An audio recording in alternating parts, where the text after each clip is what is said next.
Law 15. Crush your enemy totally. Judgment. All great leaders since Moses have known that a feared enemy must be crushed completely. Sometimes they have learned this the hard way. If one ember is left alight, no matter how dimly it smolders, a fire will eventually break out. More is lost through stopping halfway than through total annihilation. The enemy will recover and will seek revenge. Crush him, not only in body, but in spirit. Transgression of the law.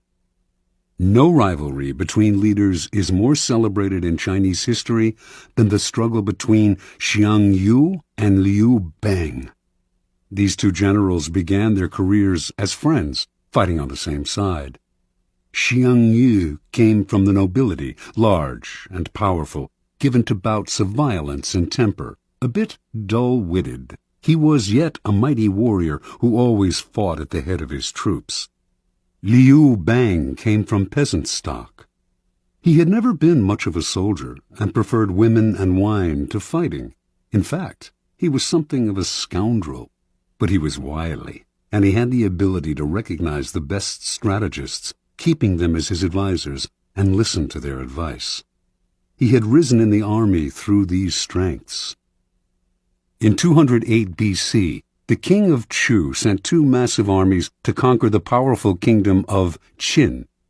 One army went north, under the generalship of Song Yi, with Xiang Yu second in command.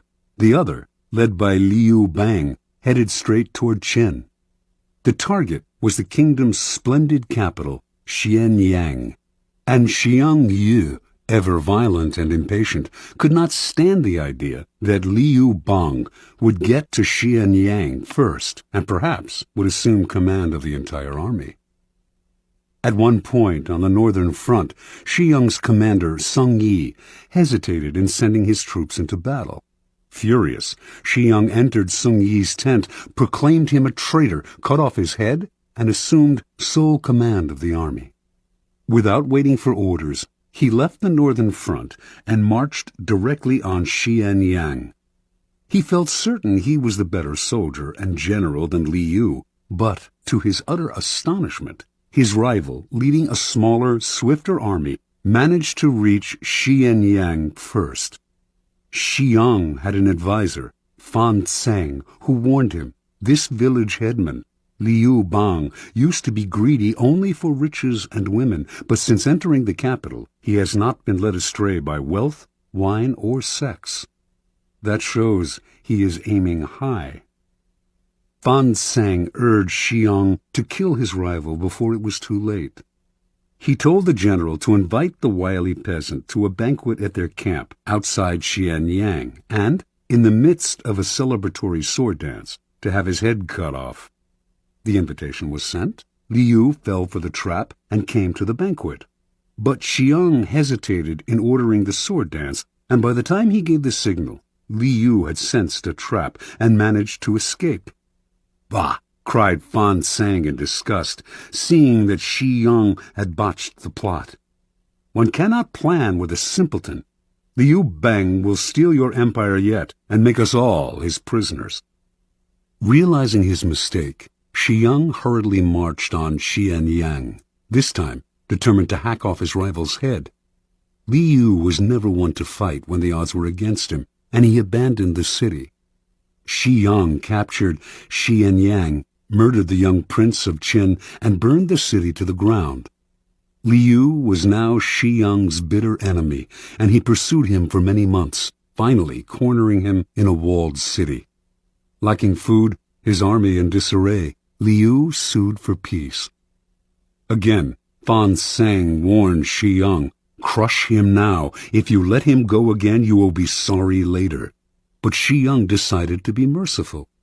He wanted to bring Liu back to Chu alive, and to force his former friend to acknowledge him as master. But Fan proved right. Liu managed to use the negotiations for surrender as a distraction, and he escaped with a small army. Xiang, amazed that he had yet again let his rival slip away, once more set out after Liu, this time with such ferocity that he seemed to have lost his mind. A few weeks later, in the thick of the hunt, Shi Yang scattered his forces unwisely, and in a surprise attack, Liu was able to surround his main garrison. For the first time, the tables were turned. Now, it was Shi Yang who sued for peace. Liu's top advisor urged him to destroy Shi Yang, crush his army, show no mercy. Making a false treaty, he lured Shi Yang into relaxing his defense, then slaughtered almost all of his army. Shi Yang managed to escape. Alone and on foot, knowing that Liu had put a bounty on his head, he came upon a small group of his own retreating soldiers and cried out, "I hear Liu Bang has offered 1,000 pieces of gold and a fief of 10,000 families for my head. Let me do you a favor." Then he slit his own throat and died. Interpretation. This is the fate that faces all of us when we sympathize with our enemies, when pity or the hope of reconciliation makes us pull back from doing away with them. We only strengthen their fear and hatred of us. We have beaten them and they are humiliated, yet we nurture these resentful vipers who will one day kill us. Power cannot be dealt with this way.